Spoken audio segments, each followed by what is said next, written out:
if you want to change the volume on your Roku, and it allows you to do it from your remote like this. It has like the remote volume buttons and the power button. So if you want to change the volume on this, it doesn't have volume buttons. Maybe there's a way to shortcut to it, but if you're using the app, you can click the microphone button, volume up,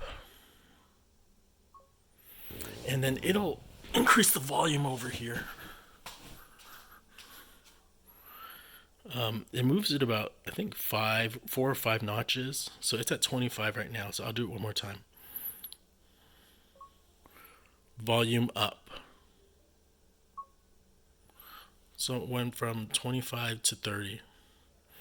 Now you might not want to move the volume that much. So you can actually press the mic button and say volume up to.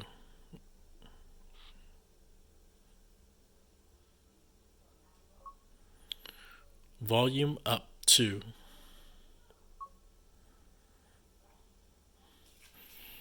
So as I was saying, if you're going to use the Roku phone app, you can change the volume by clicking on the mic and say volume up or volume down, but that will change the volume by 5 button presses. If you just want to move it one tick, you can say volume up 1, or you could say volume up 2, and that will move the volume up respectively once or twice. Hopefully this is helpful. Again, for some reason they don't include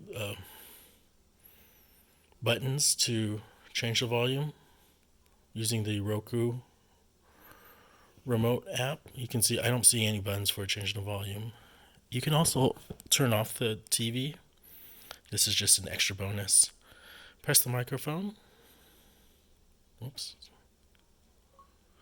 Turn off. And it'll turn off the TV. You see, it was on and now it's off. Have a good one.